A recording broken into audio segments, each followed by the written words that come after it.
Assalamu alaikum, I'm Aisha and you're watching Samar News. Here are today's headlines.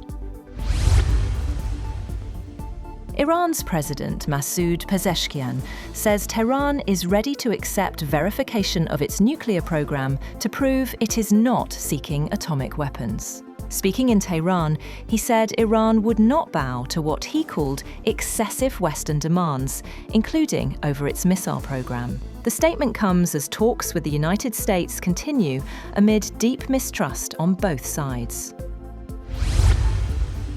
US President Donald Trump has hinted at deploying a second aircraft carrier to the Middle East as Washington and Tehran prepare to resume negotiations aimed at preventing a new conflict. Trump said he was considering the move despite ongoing diplomatic efforts. Talks between the United States and Iran were facilitated by Oman last week. Iran's foreign ministry said the discussions helped gauge Washington's seriousness and showed enough common ground for diplomacy to continue.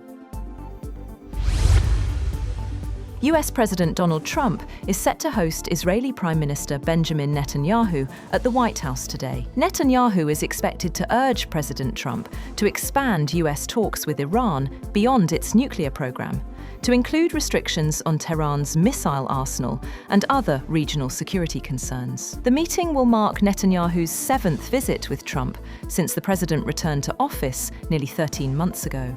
The talks come ahead of the next round of US-Iran discussions, following nuclear negotiations held in Oman last week amid heightened tensions in the Middle East.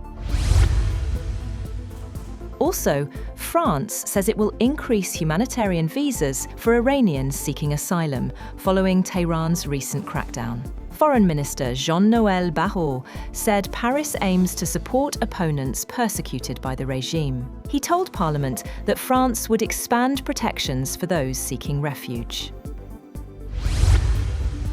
Poland and Italy have decided not to be part of President Trump's proposed Board of Peace, citing legal and political concerns. Polish Prime Minister Donald Tusk told a government meeting that the decision was made after taking into account certain national doubts regarding the shape of the board. Giving his reason for not joining, Italian Foreign Minister Antonio Tajani said there was an insurmountable constitutional barrier on Italy's side. However, both governments say they remain open to cooperation if the framework changes. The Kremlin says Russia will seek clarification from the United States over new US restrictions on Venezuela's oil business, amid complaints the measures exclude Russian involvement. Russian officials, including Foreign Minister Sergei Lavrov, have described the US limits as discriminatory and are in talks with Washington over the issue. The US Treasury recently issued a general license to facilitate oil and gas exploration and production in Venezuela, but it does not authorize transactions involving Russian or Chinese nationals or entities. Moscow's outreach reflects broader tensions over energy and geopolitical influence in the region. At least 10 people, including the attacker, have been killed in one of Canada's deadliest mass shootings in recent history.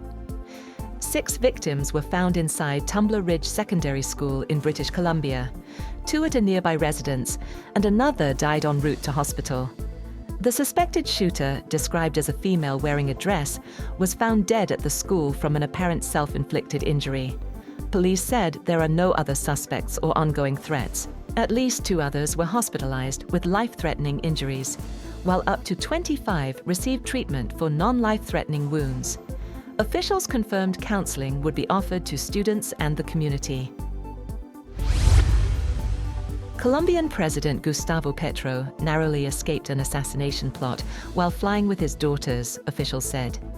His helicopter was unable to land as planned due to threats from drug traffickers, forcing the aircraft to remain over open waters before safely reaching an alternate location with naval support.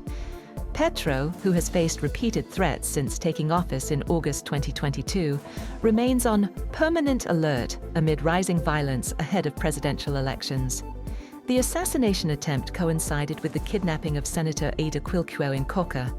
She and her bodyguards were safely released. That's all for now. For more updates, visit www.samar.tv. Thank you for watching Samar News.